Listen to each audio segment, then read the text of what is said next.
Nothing anything but खामोश। दरअसल फिल्मों के बारे में हमने बहुत सुना समझा, लेकिन इस किताब को जब आप पढ़ेंगे तो आपको नजर आएगा कि इसमें संघर्ष है, इसमें जुनून है, इसमें रोमांस है, इसमें ट्रेजेडी भी है, इसमें कॉमेडी भी है। फिल्मों में आपको नहीं मिलेगा, लेकिन पन्ने दर पन्ने जब आप पलटते चले जाएंगे तो आपको लगेगा अच्छा कोई शख्स इस तरीके से जिंदगी में अपनी ही जिंदगी में गोता लगाते हुए इस तर्ज पर आगे बढ़ता चला गया। और इसलिए हमारे साथ भारतीय प्रधान का रहना इस मौके पर एक खास अहमियत है, चूंकि किताब उन्होंने लिखी और लगातार शत्रुघ्न सिन्हा साहब इंटरव्यू देते रहे, बात चलती रही, बरस लग गए इसमें, और बड़ी लंबी जद्दोजहद के बाद ये किताब जब सामने आई तो हर कोई जानना चाहता था कि आखिर शत्रुघ्न सिन्हा ने ऐसा क्या लिखा है। और भारतीय प्रधान जी, हम बता दें, ये खांटी जर्नलिस्ट परिवार से आती हैं। कॉमर्स की पढ़ाई जरूर उन्होंने की होगी, लेकिन उसके बाद पता नहीं क्यों ऐसा कुछ रमा, स्टार एंड स्टाइल की एडिटर रह चुकी हैं, यूथ टाइम्स की एडिटर रह चुकी हैं। तो इनकी एक पूरी यात्रा खुद जो है वो एक जर्नलिस्टिक व्यू से बहुत ज़्यादा है। तो हमें लगता है ऐसे मौके पर पहला सवाल भारती जी आपसे इसलिए क्योंकि शब्दों को आपने पिरोया, शत्रु जी ने कहा, आपने उसको पिरोया।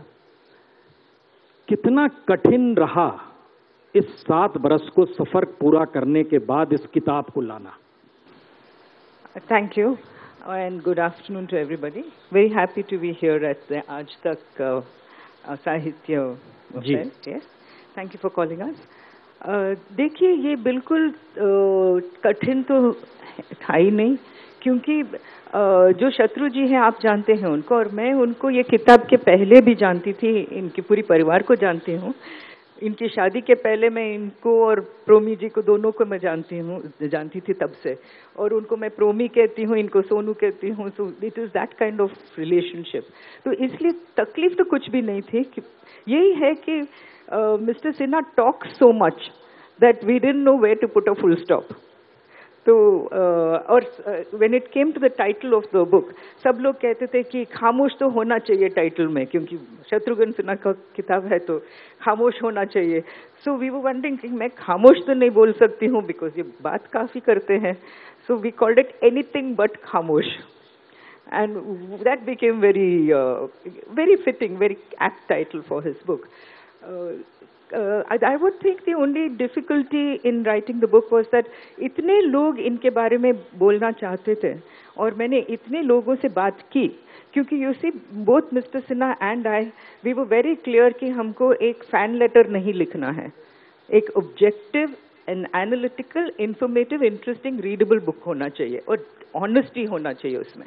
तो उसके लिए, और मेरी जर्नलिस्टिक बैकग्राउंड तो है ही, सो एक बैलेंस रखने के लिए व्हाट आई डिड वाज, अगर इन्होंने कुछ, समझ लीजिए LK आडवाणी जी के बारे में इन्होंने कुछ कहा, क्योंकि उन्होंने उनको थर्ड टर्म राज्यसभा नहीं दिया इनको, तो he had a little bit of a problem with that, he talked about it.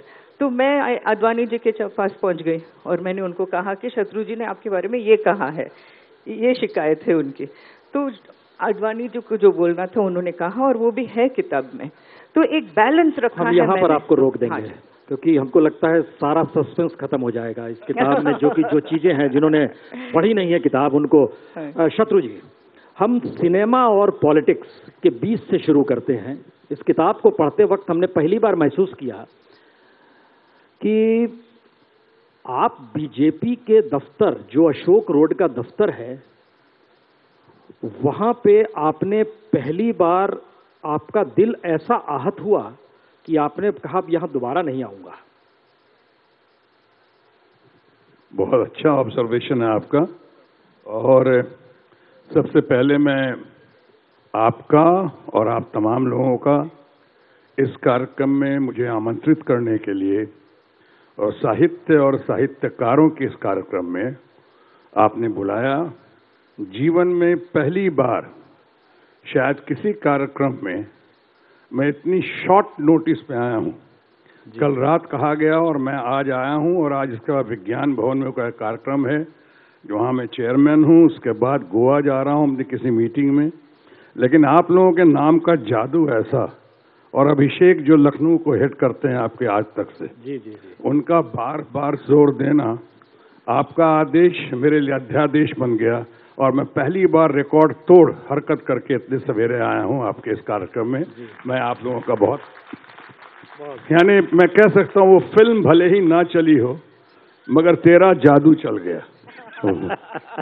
अब ये रही बात, आपने जो कहा कि ऑब्जर्वेशन की बात कही, इस किताब में एनीथिंग बट खामोश में कुछ ऐसी बात हुई कि कलाकार होने के नाते और राजनीति में संघर्ष करता हुआ इंसान जिस तरह से आगे बढ़ने की या मार्ग बनाने की कोशिश में था, उस दौरान कुछ ऐसी घटना घटी।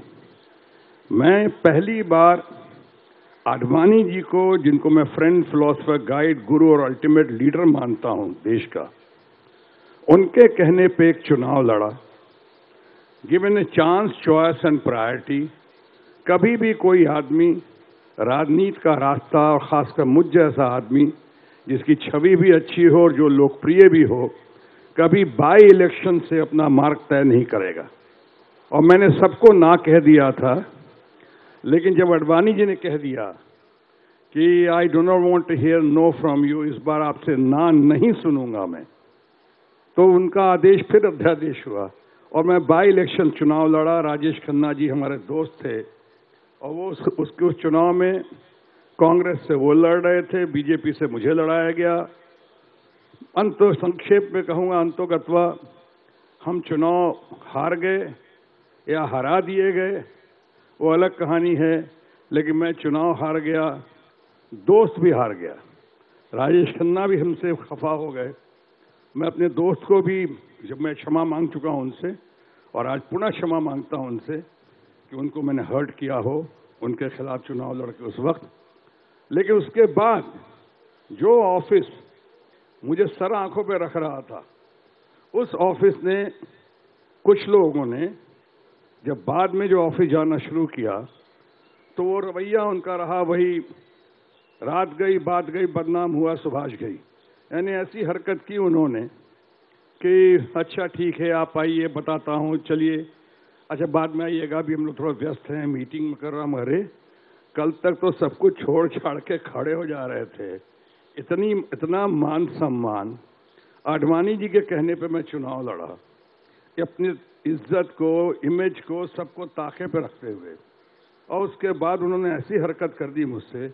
तब मैंने उस दिन गेट पे अपनी गाड़ी में बैठने से पहले कहा था कि मैं आज के बाद इस अशोका रोड के दफ्तर में कभी नहीं आऊंगा, और वो दिन है और आज का दिन है, मैं नहीं गया वहां। यानी स्वाभिमान, मेरे स्वाभिमान को ठेस लगी, जो आज भी आप कभी कभी झलक पाते हैं, यानी कि खुददारी को ठेस लगी, तो मुझसे बर्दाश्त नहीं हुआ। मैं अपने स्वाभिमान के साथ, अपनी छवि के साथ, अपने चरित्र के साथ ना समझौता कर सकता हूं, न किया है, न आगे करूंगा।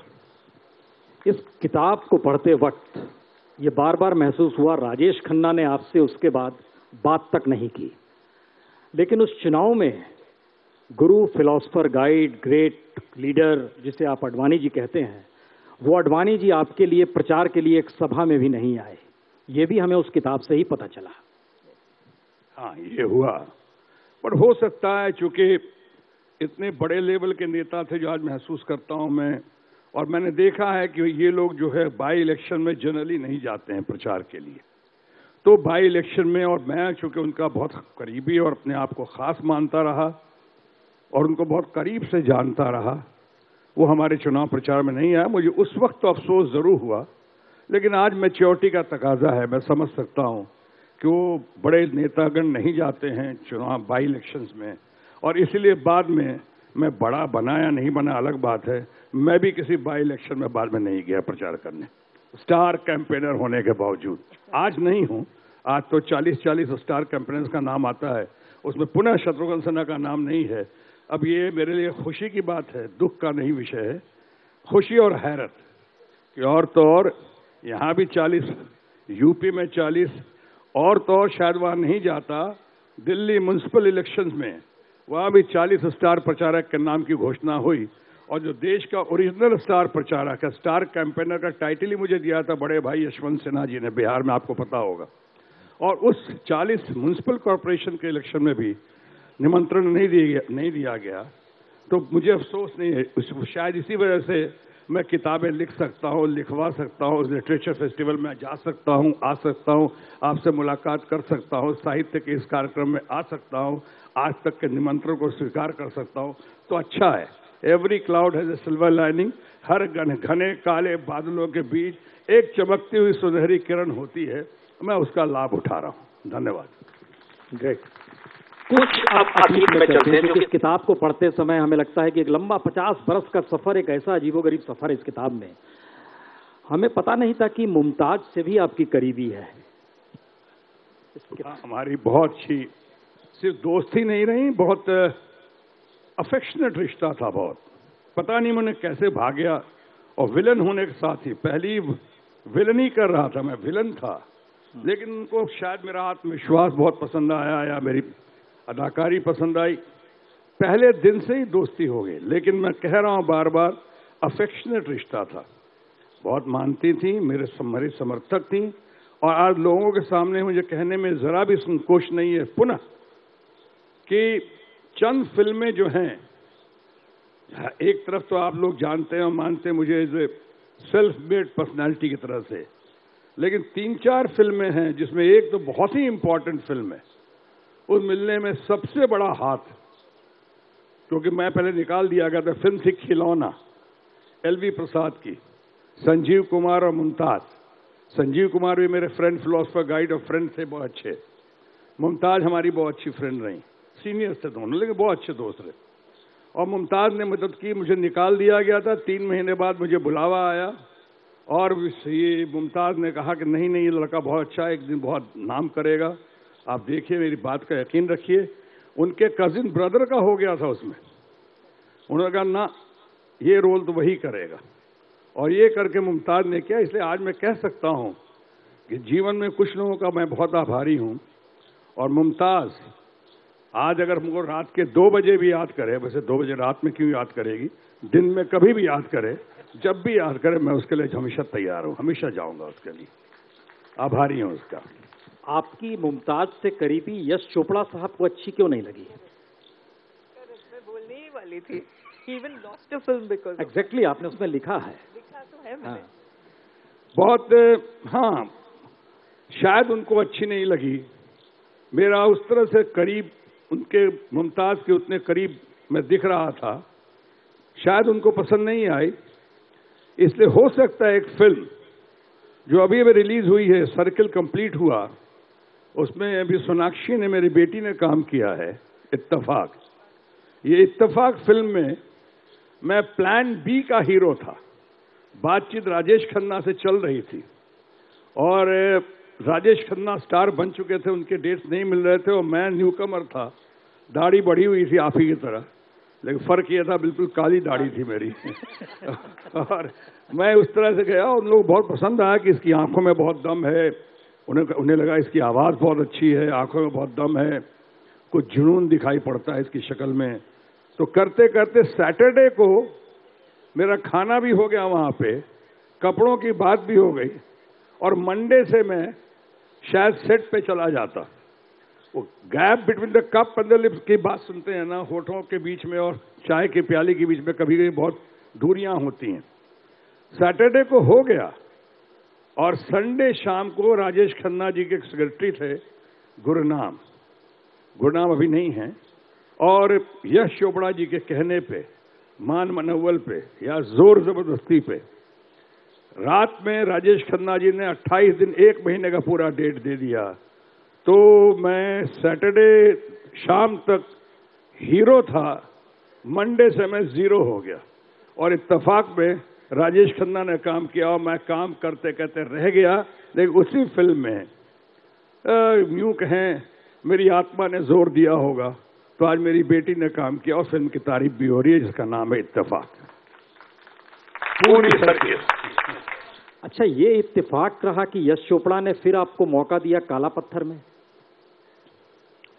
और देखिए, विद ड्यू रिस्पेक्ट, मैं यश चोपड़ा जी अब नहीं है इस दुनिया में, बहुत कदर करता हूँ, काला पत्थर में बहुत तारीफ हुई हमारी और आप तमाम लोगों ने बहुत प्रशंसा की, लेकिन काला पत्थर दरअसल मैंने जो किया है उसके लिए सबसे ज्यादा, हाँ, अगर क्रेडिबिलिटी या क्रेडिट अगर जाएगा तो सलीम जावेद साहब के सलीम खान साहब को। सलीम खान साहब ने, कई लोग नहीं चाह रहे थे कि मैं काला पत्थर करूं और वो कह रहे थे ऐसी ऐसी शर्तें लाई जाएंगी तुम्हारे सामने कि तुम्हारी खुददारी जो है स्वाभिमान जाग जाएगा और तुमको करना ही नहीं है, क्या मतलब है। और ऐसी ऐसी बातें हुई जो अब करना ठीक नहीं होगा, लेकिन ऐसी ऐसी बातें हुई कि सलीम खान मेरे घर पे आया, कसम देकर गए कि ये फिल्म तुम कर लो, इसमें एक एक लुक जो है, वो आंखों की अदायगी, वो चलने का अंदाज, वो बात करने का अंदाज, वो देखने का अंदाज, वो मुड़ने का, बॉडी लैंग्वेज मेरे अपने में जो थी उससे भी मैं बहुत प्रभावित होकर इसमें लेकर आ रहा हूं। और एकदम अपना कंसेप्ट ही है शत्रुघ्न सिन्हा, और कोई नहीं कर सकता इस रोल को। ये आप करना किसी हालत में, किसी कीमत में कर देना, समझना मेरी वजह से कर रहे हो। तो इसलिए मैं सलीम खान साहब का बहुत आभारी हूं कि अंतोगत्वा में उनकी वजह से मैंने कहा कि ठीक है। और जो शर्तें दी गई, यानी अब ये कह सकते हैं कि शायद 15-20 साल में वो प्राइस नहीं मिली होगी जो प्राइस ऑफर की गई थी। हमने कहा जो कोई फर्क ही नहीं पड़ रहा, ठीक है मैं कर रहा हूं। यानी कई लोग चौंक गए कि मैं कैसे कर रहा हूं, ऐसी ऐसी कंडीशन रखी गई। ये होता है, हर लाइफ में होता है, आपके यहाँ होता है, हमारे यहाँ होता है, पत्रकारों के यहाँ होता है, पॉलिटिक्स में होता है ऐसा। लेकिन इस तरह तो काला पत्थर, लेकिन यश चोपड़ा जी बहुत पसंद किया उन्होंने बाद में भी कुछ फिल्में करनी चाहिए मेरे साथ, कुछ कारणों से हम नहीं कर सके, लेकिन बाद में सब ठीक हो गया। लेकिन फिल्म जो है मैंने मेनली की सलीम खान जी की वजह से। अब एक मिनट हम इनसे मार रहे हैं, हम उस पर आ रहे हैं, क्योंकि अब जो हम आपसे सवाल पूछना जा रहे हैं उस सवाल से पहले आपसे सवाल है। भारती जी, आपने कहा अडवाणी जी के यहाँ पूछने गए थे, जो इन्होंने कहा। अब जो हम इनसे चूंकि सवाल पूछने जा रहे हैं, क्या आप अमिताभ बच्चन के घर भी गए थे कि ये इन्होंने कहा है, आपका इस पे क्या कहना है? जरूर, मैंने अमिताभ बच्चन को ही भी पूछा है। अच्छा। क्योंकि सलीम खान ने ये कहा था मुझे, वो भी है किताब में। हाँ। कि हमने लिखा था ये जो कैरेक्टर है शत्रुघ्न सिन्हा को, के हमने ये कैरेक्टर लिखा था, स्पेशली द डायलॉग जहाँ वो तीसरे बादशाह हम है, वो एक डायलॉग है काला पत्थर में, which was his dialogue in the film. हाँ, याद है, हमें तो याद है, चाय दुकान है और तीसरे बादशाह ने उस समय बिहार में तो पहले बादशाह यही हुआ करते थे। Exactly. So he told me that we wrote this specifically with Shatrughan Sinha in mind. लेकिन सवाल ये नहीं है। I went to Amitabh Bachchan and asked him about it because he talked about it. थोड़ा अनबन हो गया था शूटिंग के टाइम पे, दोनों के बीच में, वो नहीं कह रहे हैं अभी, लेकिन है किताब में। नहीं, हम कहलवाने जा रहे हैं, हमने इसीलिए पूछा था आपसे कि आपने वो पूछा कि नहीं पूछा। आपकी कुर्सी अमिताभ बच्चन के बगल में काला पत्थर की शूटिंग के समय नहीं लगाई जाती थी। जो छतरी रहती है, जो धूप से बचाती है और रहता है कि ये नायक बैठा हुआ है, उस छतरी की ओट में आपको बैठने की इजाजत नहीं थी। एक होटल में ठहरते थे, अमिताभ बच्चन ने आपसे कभी नहीं कहा गुरु साथ ही चलते हैं। देखिए, ये हर रिश्ते में ऐसा होता है। पहली बात तो the legendary star, the Nations favourite, the most wonderful, most brilliant actor we have ever seen in last 50 years, and इतना तगड़ा कलाकार जिस पे ना सिर्फ इलाहाबाद उत्तर प्रदेश नाच करता बल्कि पूरा देश नाच करता है, ऐसे अमिताभ बच्चन के साथ हमारी दोस्ती का सिलसिला 40-45 सालों से रहा। हम लोग करीब करीब संघर्ष के दिनों के साथ ही रहे। वो उनसे पहले फिल्मों में आ गया था, हालांकि वो मुझसे थोड़े बड़े हैं, लेकिन फिल्मों में मैं पहले आ गया था। लेकिन मेरे पास एक फ्लैट था बैंड स्टैंड में, जहाँ पे हम लोग अमिताभ बच्चन, मैं, सुभाष घई, असरानी, अनिल धवन, हम लोग बैठते थे, पेंटल, और हम लोग साथ साथ स्ट्रगल करते थे, साथ साथ घूमने जाया करते थे, सिनेमा देखने जाया करते थे। धीरे धीरे स्टार बने। पहले मैं बहुत बड़ा स्टार बना, फिर बाद में वो बड़े स्टार बने, फिर बाद में वो हमसे क्या सबों से बड़े स्टार बन गए, ये करके। तो जाहिर है जब कुछ फिल्में कर रहे थे तो कुछ लोग जो होते हैं आपस में दोस्तों के, जिनके आपकी नजरों में, या कुछ लोग कहते हैं जिन लोगों को चमचास, हम नहीं कहते हैं, ऐसे कुछ लोगों की वजह से अब थोड़ा तुनक मिजाजी, थोड़ी बातें बढ़ानी शुरू हुई। अब उसमें जो है वो जवानी का जोश कहिए, या हमारी भूल कहिए, या हमारी स्टुपिडिटी कहिए, स्टारडम की स्टुपिडिटी कहिए, कि हम लोगों में थोड़ा थोड़ा थोड़ी दूरियां होनी शुरू हो गई। और दूरियां होनी शुरू हो गई जो काला पत्थर के स्क्रीन पे भी दिखाई पड़ता है। वो दूरियां, उसका इम्पैक्ट, उसका पॉजिटिव इम्पैक्ट यही हुआ कि स्क्रीन पे भी दिखाई पड़ता है, जो कैरेक्टर को चाहिए था वो सामने दिखाई पड़ता है, सामने भी। हाँ, क्यों लगता है। लेकिन बाद में अंडरस्टैंडिंग के साथ जब आदमी धीरे धीरे मैच्योर होता है, बड़ा होता है, एक्सपीरियंस होता है, आदमी बहुत कुछ सीखता है, बहुत कुछ लर्न करता है। हमने भी लर्न किया कि नहीं, ये सब बातें छोटी छोटी बातें हैं। हम लोग सब अपने भाई की तरह हैं, उनके माता पिता। आज साहित्य के इस कार्यक्रम में कितने बड़े कवि, पोएट, उनके पिताजी हरवंशराय बच्चन जी, माता जी तेजी जी, हम सब उनको माँ बाबू जी कहते थे सब कोई। अब ऐसे हुई बातें कुछ, लेकिन अब वो बात नहीं है। अब तो हमने कहा सब खत्म, गले लगा लिया दोनों ने एक दूसरे को फिर से, और हमने कह भी दिया कि छोड़ो कल की बातें, कल की बात पुरानी। आपने बहुत आसानी से चमचा शब्द का इस्तेमाल किया, लेकिन आपकी किताब पढ़ते समय चमचा शब्द जहन में नहीं आता है। किताब पढ़ते समय दो नाम जहन में आते हैं, एक जीनत अमान और एक रेखा। यही दोनों थी जिन्होंने दरार डाली। अब मैं किसी पढ़ा है आपने? अब मैं ठंडी सांस लूं, क्या करूं, समझ में नहीं आ रहा है। अब तो हो गई बात। लेकिन आपने एक चीज देखी होगी, जिस किताब का जो आपने जिक्र किया, एनीथिंग बट खामोश, अगर उसमें आपने एक चीज देखी है कि बहुत ही ऑनेस्ट एंड ट्रांसपेरेंट बायोग्राफी है जो आज शायद बेस्ट सेलर बन गई है, वहीं दूसरी तरफ आपने किताब में देखी है कि एक तरफ जहां पैशन है, स्ट्रगल है, अचीवमेंट्स है, ह्यूमर है, ट्रेजेडीज है, और कशिश है, कोशिश है, और सेल्फ मेड बनने की एक जबरदस्त कला है उसके अंदर, कि वाहिगुरु का आशीर्वाद और अल्लाह ताला का फजल और प्रभु के सिमर कंपा के अलावा आप कह सकते हैं कि सेल्फ मेड मैन इससे निकल रहा है इस किताब से, जो लोगों को इंस्पायर करता है, और खासकर यंगर जनरेशन को मोटिवेट करता है, इंस्पायर करता है। वहीं दूसरी तरफ आपने देखा इस किताब में कि कभी भी हमने औरतों के डिग्निटी के खिलाफ बात नहीं की है।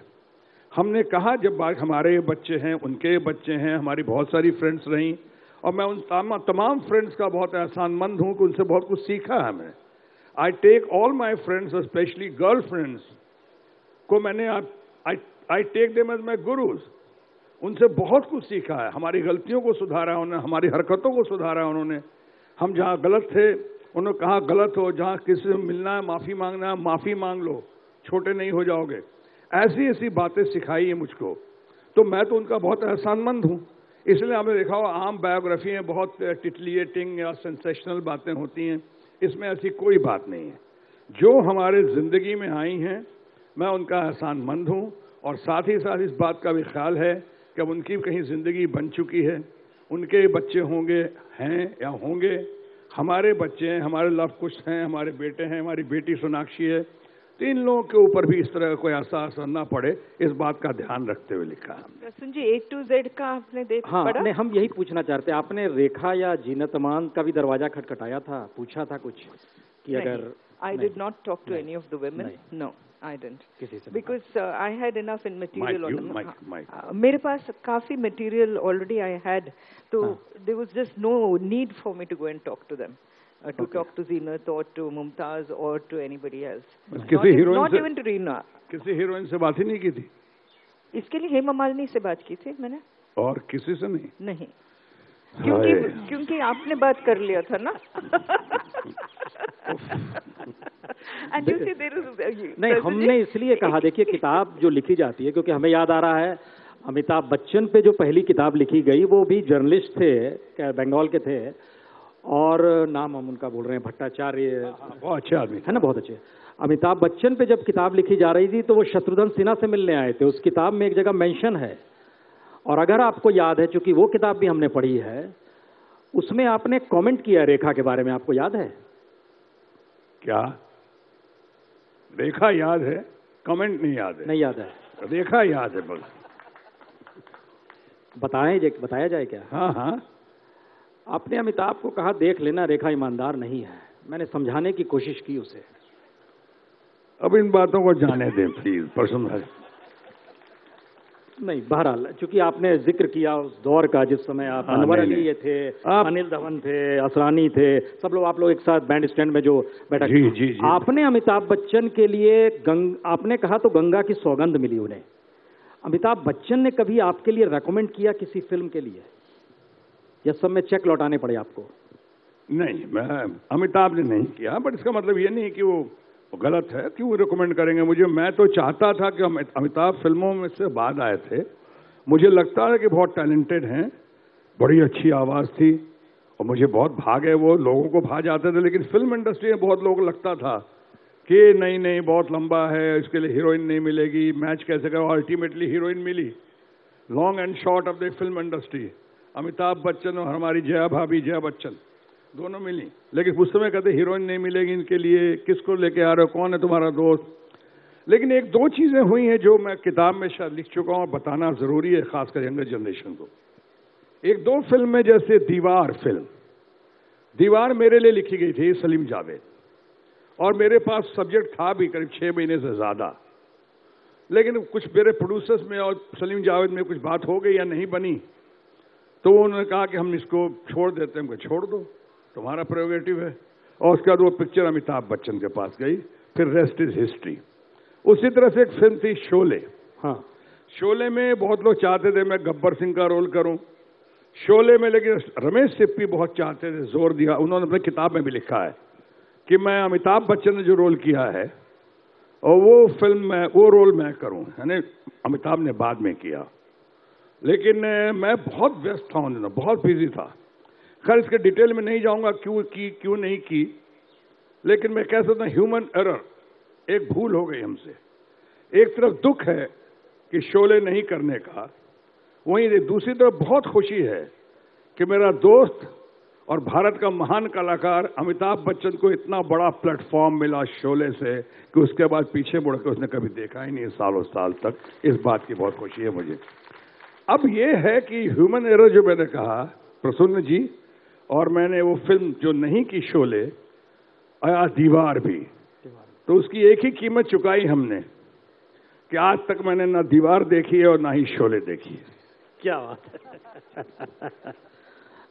इस किताब को मेरे ख्याल से आपने बड़ी शिद्दत से लिखा है और शायद इंटरव्यू बड़ी शिद्दत से दिया गया है, क्योंकि इस किताब को पढ़ हमें नहीं पता था कि आप मुकेश आपके इतने प्रिय, राज कपूर इतने प्रिय, मीना कुमारी इतनी प्रिय आपकी। ये इस किताब को पढ़ने के समय महसूस होता है। और संजीव कुमार का तो अजीबोगरीब जिक्र उसमें है कि आप उनकी जब डेथ हुई तो 9 घंटे चुपचाप आप खड़े ही रह गए, और पता ही नहीं चला कि मैं 9 घंटे से खड़ा हूं, जब तक किसी ने बताया नहीं। तो मैंने शॉक में चला गया, मैं बिल्कुल शॉक में चले गए, शॉक में चला गया। लेकिन इस किताब को पढ़ते समय सबसे भावुक क्षण जो होता है वो है 10 अप्रैल 1979, आपका शान की शूटिंग को करना, पिता की मौत की खबर आना, और इस किताब के पन्नों पर जो आपने उकेरा है, जो मां ने कहा उसे अपनी डायरी में लिखा है, कितना तुम्हें कंधे पर घुमाते थे, आज तुम उन्हें कंधे पर ले गए ना। हाँ, मैं शायद इस पे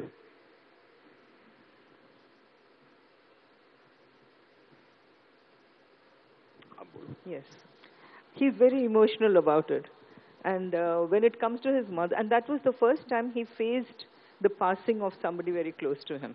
जिंदगी में बहुत बड़ी मैच्योरिटी का सिलसिला, सही मायनों में मैंने जिंदगी में पहला डेथ, पहली किसी बॉडी को नजदीक से देखा। इतना बड़ा स्टार बन गया था। इसके पहले मुकेश जी की डेथ हुई थी। मुकेश का मैं बहुत बड़ा फेवरेट रहा, मैंने बहुत बड़ा प्रशंसक, फैन आज भी हूं। और उनकी जब डेथ हुई तो मैं आधे रास्ते जा रहा था फ्यूनरल तक, और आधे रास्ते से लौट कर चला आया, मुझे लगा कि नहीं देख पाऊंगा। उसी तरह मीना कुमारी की डेथ हुई थी, मैं उनके घर पे गया, और उनके घर के नीचे से जब जा रहा था वहीं पे रुक गया मैं खंभा पकड़ के। मैंने कहा नहीं, मैं नहीं जा पाऊंगा। मेरे पड़ोस में बहुत बड़े फिल्म मेकर देवेंद्र गोयल जी, उनकी डेथ हुई, जिन्होंने आदमी सड़क का बहुत सारी फिल्में बनाई थी, और ऐसी ऐसी उन फिल्मों के गाने जो आज भी कोई शादी कंप्लीट नहीं होती है उसका हीरो मैं ही था, उस फिल्म के गाने के बगैर। एक फूल दो माली, वो भी है, और वो जो है कि तो एक फूल दो माली, आदमी सड़क का, जिसका गाना आज मेरे यार की शादी है, आज मेरे यार हर जगह बजता है वो। उनके घर गया और उनको मिड शॉट से long shot, almost mid long shot से देखा और मैं देख नहीं सका, आ गया। मुझे नहीं पता था जिस कड़वी सच्चाई को मैं अवॉइड कर रहा था वो दस्तक दे रही थी मुझको मेरे घर से ही। और पिताजी का, मैं माँ बाप का सबसे छोटा बेटा, राम लखन भरत शत्रुघ्न, जब तक उनको चाहता था कि मेरे पिताजी हमको, यानी उनसे बहुत कुछ सीखता था। मेरे पिताजी खुद अमेरिका से, बहुत कम लोगों को पता होगा, तो अमेरिका से बीएससी एमएससी करके आए थे। फिर भी उनकी ख्वाहिश थी कि हमारे 4 बेटे में 2 साइंटिस्ट बने और 2 डॉक्टर्स बने। तो doctor Ram Sinha space scientist हैं, आज भी अमेरिका में हैं। Doctor Lakhan Sinha aviation scientist बने, अमेरिका 18 साल रहकर हिंदुस्तान आ गए हैं। डॉक्टर भरत सिन्हा अभी भी लंदन में बहुत अच्छे डॉक्टर हैं, नामचीन हैं, बढ़िया हैं। अब मैं तो कंपाउंडर बनने के लायक नहीं था।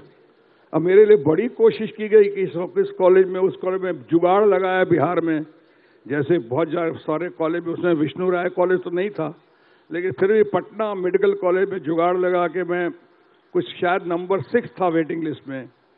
आयुर्वेदिक कॉलेज में नहीं, होम्योपैथिक कॉलेज में नहीं।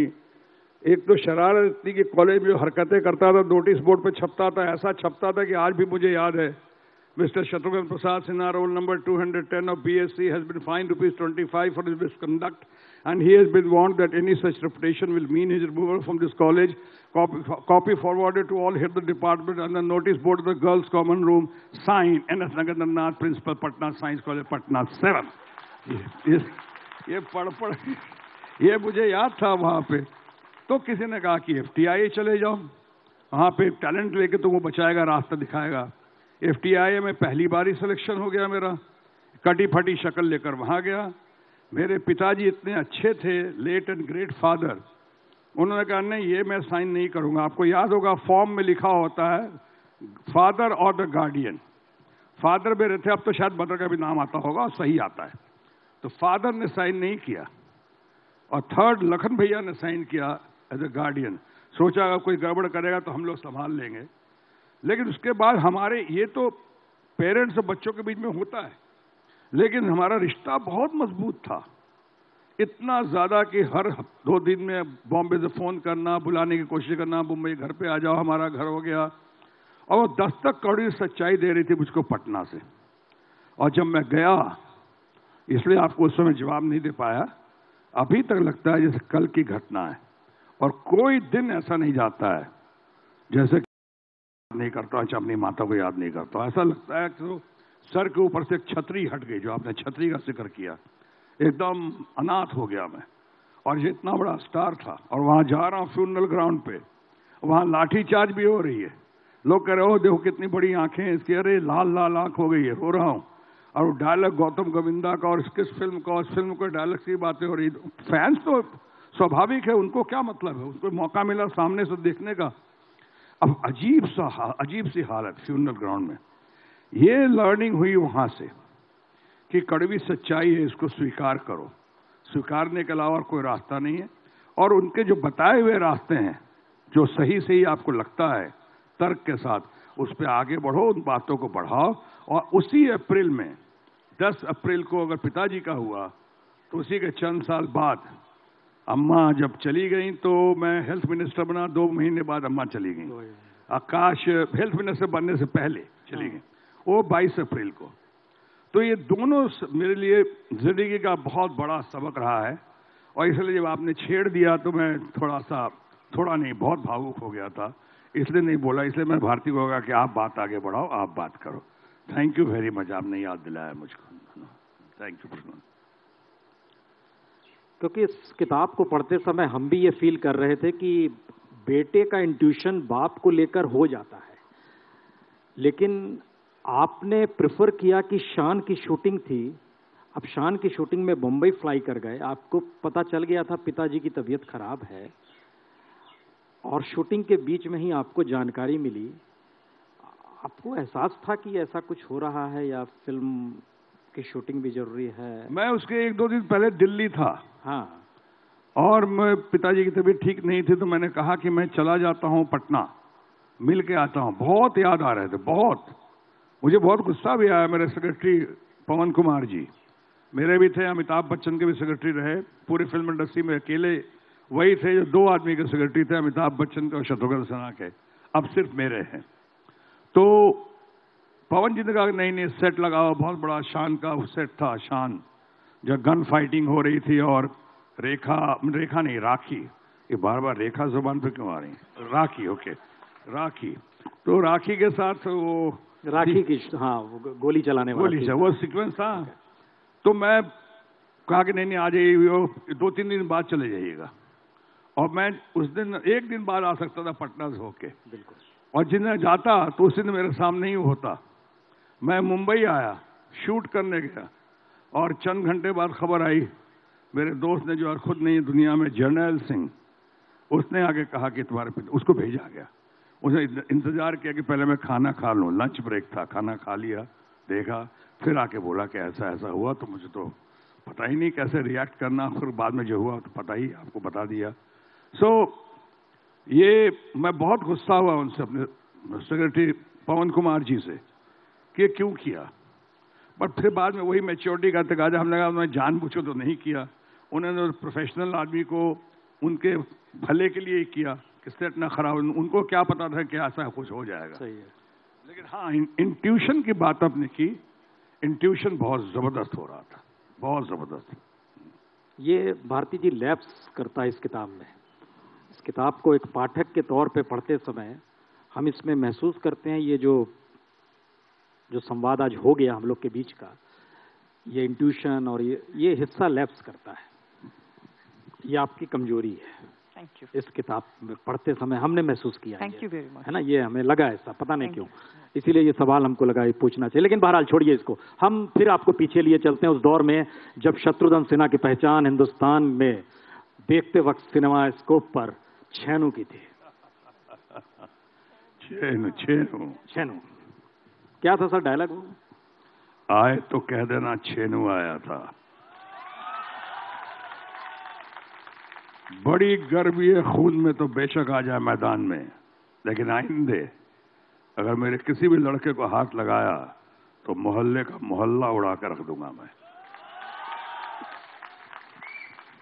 ऐसा ही कुछ था।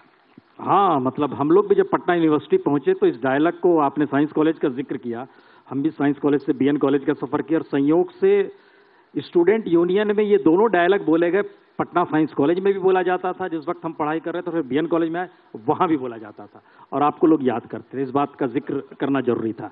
लेकिन गुलजार से ये शुरुआत, गुलजार ने जो एक एक्सपेरिमेंट किया, आपके पूरे जो सफर में इस किताब को पढ़ते समय एक महसूस चीजें होती हैं कि शत्रुघ्न सिन्हा में कुलबुलाहट थी नायक ही बनने की, खलनायकी उसमें था नहीं। और इस किताब को खत्म करते करते लगता है ये शख्स कितना भावुक है अंदर से और कितना कमजोर भी है। एक तो मैं हमेशा कहता और मानता रहा हूं, माँ बाप की वजह से, परिवार की वजह से मैं कितना कहता रहा हूं कि बिहार मेरी कमजोरी है और बिहार ही मेरी मजबूती है। वो जो जोश आता है वो भी वहीं के गलियों में खेल के जो बड़ा हुआ, वहीं के लोगों की वजह से। और कमजोरी भी है वही कि क्या हो रहा है। हमारा बिहार जो कहाँ था, एडमिनिस्ट्रेशन के मामले में नंबर 1 हुआ करता था, संपन्नता के दृष्टिकोण से शायद नंबर 3 था। सही है। आज किसकी नजर लग गई है कि कहां से कहां हम 23-24 स्थान से नीचे आ गए। बहरहाल ये तो पॉलिटिकल स्टेटमेंट होगा, इस पर ज्यादा बोलूंगा तो। लेकिन आपने भी कहा खलनायकी में वो कुलबुलाहट थी हीरो बनने की। अगर मैं थोड़ा इसको रीफ्रेश कर दूं, या खासकर आंसर को, जवाब को, तो खासकर यंगर जनरेशन के लिए कहना चाहूंगा कि मैंने जो विलन में, अब कई लोग कहते हैं कि पहली बार हिंदुस्तान में, क्या शायद विश्व के सिनेमा पट पे कोई ऐसा विलन आया, खलनायक आया, जिसके पर्दे पे आते के साथ ही तालियां बजती थी। विलन हीरो को मारता था तो गालियां पड़ती थी हीरो को, और हीरो विलन को मारता था तो विलन को लोग चैलेंज करते थे, come on give it back to him, मारो मारो उसको, ये करे। ऐसा कभी नहीं हुआ। विदेशों के अखबार में भी लंदन के अखबारों में, दूर दूर के अखबारों में आने लगा कि पहली बार एक ऐसा हिंदुस्तान में एक खलनायक उभर कर आया है जो कि पर्दे पे आते ही उसको तालियों से स्वागत करते हैं। डायलॉग डिलीवरी में बहुत उसका गजब का प्लस पॉइंट है उसका। अब ये सब जब चलने लगा, ये तालियां जो बजने लगी, ये पहले कभी नहीं हुआ और शायद बाद में भी कभी ऐसा नहीं हुआ। चाहे अच्छे अच्छे विलन आए हों, लेकिन तालियों से स्वागत नहीं हुआ। ये तालियां जो थी, ये तालियों के गड़गड़ाहट को एग्जिबिटर्स ने सुना, थिएटर ओनर्स ने उन तालियों की गड़गड़ाहट को पास ऑन कर दिया डिस्ट्रीब्यूटर्स को। डिस्ट्रीब्यूटर्स ने इन्हीं तालियों के गड़गड़ाहट को पास कर दिया प्रोड्यूसर्स और डायरेक्टर्स को। और वो प्रोड्यूसर डायरेक्टर्स जो कल आपको विलन ले रहे थे, विलन के तौर पे ले रहे थे, कटी फटी शक्ल होने की वजह से, जिस वजह से भी, उन्हीं को मजबूर होके लोगों के सामने सर नतमस्तक होके मुझे लीडिंग मैन हीरो के तौर पे लेना पड़ा। मिसाल के तौर पे एक फिल्म आई थी बाबुल की गलियां, हेमा मालिनी थी, मैं विलन था और संजय खान साहब उसके हीरो थे। उसी की दूसरी फिल्म आई थी बॉम्बे का ठग या कोई, हाँ बॉम्बे दो ठग बाबू एस.टी. नारंग साहब की, और उसमें हीरो मैं था और हीरोइन हेमा मालिनी थी।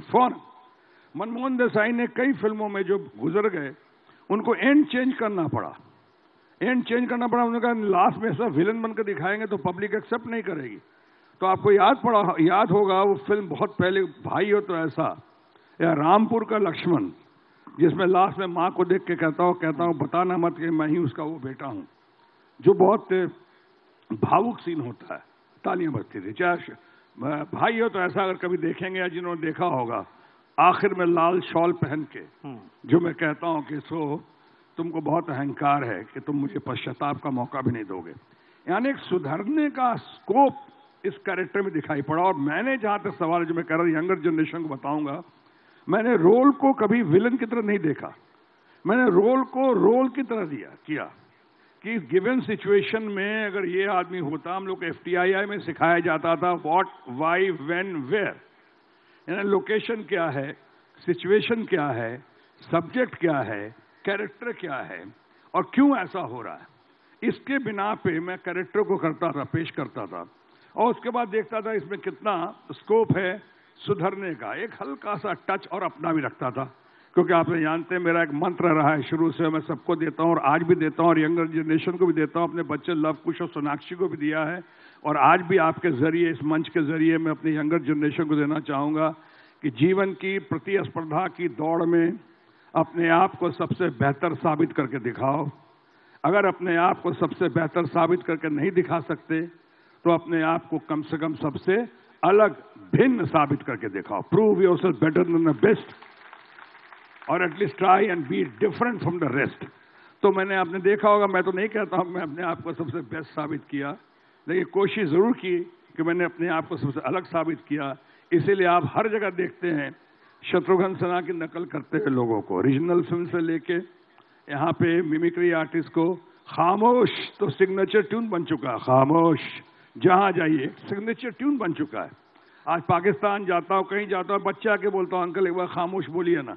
अब खामोश जिसका मतलब है बहुत क्रूड एंड रूड, यानी कोई खामोश बोल दे तो व्हाट डू यू मीन, क्या हिम्मत है तुम्हारी कि मुझको खामोश बोलोगे। लेकिन आज खामोश एक रोमांटिक, जैसे खुशवंत सिंह ने मेरे बारे में लिखा था, late and great Khushwant Singh ने, शत्रुघ्न सिन्हा ने एक रोमांटिक ऑरा क्रिएट कर दिया है। आज रोमांटिक ऑरा क्रिएट हुआ खामोश के साथ कि हस्बैंड वाइफ हो, बॉयफ्रेंड गर्लफ्रेंड हो, झगड़ा होता है खामोश खामोश, बच्चे बोलते हैं खामोश, पापा खामोश, मम्मी खामोश। इतना प्रॉब्लम मैंने खुद नहीं सोचा था लेकिन आज हो गया है। अपनी ओरिजिनलिटी को आप मत खो, जिस ओरिजिनलिटी के साथ चलो। आत्मविश्वास को अपनी पूंजी बना कर रखो, पूंजी आत्मविश्वास। इससे आत्मविश्वास होगा, कॉन्फिडेंस होगा तो कन्विक्शन होगा, कन्विक्शन होगा तो डेडिकेशन आएगी, डेडिकेशन होगा तो कमिटमेंट बन जाएगी और कमिटमेंट डेडिकेशन हो जाएगा कॉन्फिडेंस और कन्विक्शन के साथ तो कंफर्ट लेवल आपके कदम चूमेगी, इसमें दो राय नहीं है, कामयाबी आपके कदम चूमेगी। मैं यही लेके चल रहा था फिल्मों में। तो ये आपने जैसा कहा, इसीलिए धीरे से विलन से फिर हीरो, साइड हीरो, नायक, बीच में गायक भी बन गया और गायक बनने के बाद अपनी सामाजिक जिम्मेदारी के तहत राजनीति में भी आ गया। नेता बन गए, मंत्री बन गए, इकोनॉमिस्ट भी मत रहिए। इकोनॉमिस्ट पे बन गए। और जब ये किताब प्रेजेंट की थी आपने, जब सपरिवार आप प्राइम मिनिस्टर मोदी से मिले थे, तो आपने उन्हें किताब प्रेजेंट की थी? उस समय तो किताब तैयार नहीं हुई थी। मैं उनका ग्रेटफुल हूँ। प्राइम मिनिस्टर हमारे बेटे कुश की शादी में आए थे खासकर। मैं बहुत ही ग्रेटफुल हूँ उनका और हमेशा रहूंगा। लेकिन उस वक्त ये किताब तैयार नहीं थी उस समय। लेकिन हाँ, उसके बाद हमने कोशिश की मिलने की। अगर मुलाकात हो जाती तो मैं दे देता। वैसे रामनाथ कोविंद जी को, जो भारत के महामहिम हैं, उनको उनसे बनने से पहले जब गवर्नर थे तो बिहार में सबसे पहले पुस्तक मैंने उनको ही पेश की थी। तो ये फिल्म का डायलॉग कभी आप इनके सामने तो नहीं बोल पाए ना, खामोश?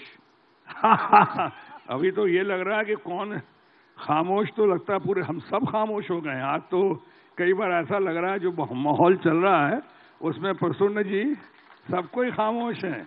अब किसी को भी नजर आती नहीं कोई दरार, अब किसी को भी नजर आती नहीं कोई दरार, घर की हर दीवार पे चिपके हैं इतने इश्तहार। मैं बहुत कुछ सोचता रहता हूँ, मैं बहुत कुछ सोचता रहता हूँ पर कहता नहीं, बोलना भी है मना, सच बोलना तो दरकिनार। इस सिरे से उस सिरे तक सब शरीके जुर्म हैं, आदमी या तो जमानत पे रिहा है या फरार। रौनक जन्नत जरा भी मुझको रास आई नहीं, मैं जहन्नुम में बहुत खुश था मेरे परवरदिगार। क्या बात है सर। इसी नोट पे सर हम बहुत बहुत शुक्रिया, आप हमारे साथ बहुत शॉर्ट नोटिस पे जुड़ गए। बहुत बहुत भारती जी आपका भी बहुत बहुत शुक्रिया। और मैं भी ये समाप्त करने के पहले कहना चाहूँगा कि बहुत बढ़िया लोग, बहुत बढ़िया वातावरण, हमारे अरुण पुरी पूरे परिवार के साथ हैं यहाँ पे। इतने शॉर्ट नोटिस पे आया, लेकिन सबसे विद्वान ना कहूँ तो चंद तमाम विद्वानों में से एक विद्वान, परम विद्वान प्रसन्न वाजपेयी के साथ साक्षात्कार का मौका मिला। मैं बहुत आपका आभारी हूँ, आप तमाम लोगों का बहुत आभारी हूँ, और आपका भी। खामोश, अब बोलिए। सर, आपका तो अंदाज, beautiful set you have, Thanks extremely beautiful set you have. क्या?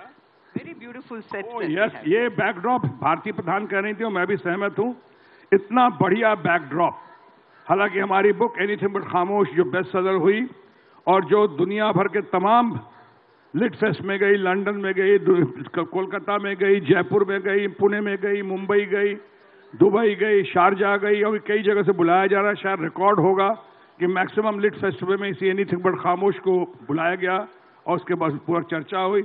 किसी भी लिट फेस्ट में जहां गया हूं आज तक ऐसा बैकड्रॉप इतना सुंदर, इतना पॉजिटिव, इतना कंस्ट्रक्टिव, इतना क्रिएटिव नहीं देखा जो आज देखा हो। और ये भारतीय प्रधान बार बार कह रही हैं, इसलिए मैं आपको अपनी बुलंद आवाज में पेश कर रहा हूं। आप तमाम लोग जिंदाबाद, जय बिहार, जय हिंद।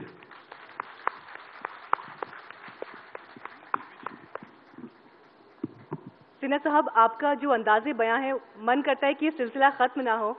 और भारती जी, आपकी शब्दों और लेखनी ने जिस तरह से इस किताब में जान फूंकी है और इस चर्चा में जब आप शामिल हुई हैं, तो आपने बायोग्राफी लिखने का क्या सही तरीका होता है और कैसे लोगों से मुलाकात करके उसे ऑथेंटिक करना होता है, इस बहस को भी आपने और सार्थक बना दिया।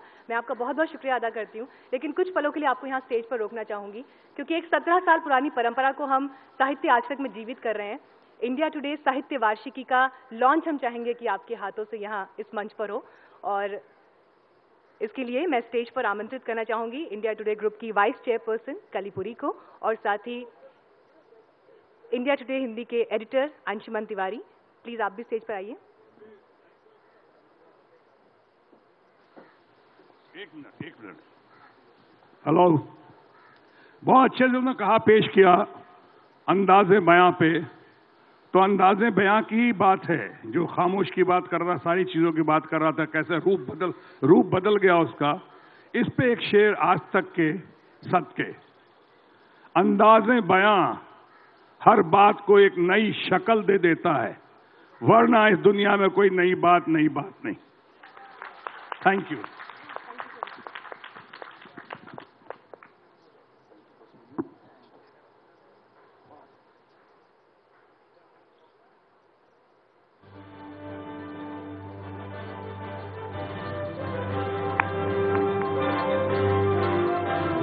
17 साल बाद इंडिया टुडे साहित्य वार्षिकी एक बार फिर साहित्य आज तक के इस मंच पर हमारे बीच मौजूद है और आज स्पेशल इनविटेशन प्राइस पर साहित्य वार्षिकी आपको मिलेगी। आप जरूर इंडिया टुडे के स्टॉल्स का रुख करें और वहां पर जाकर अपनी प्रति भी सुरक्षित करें।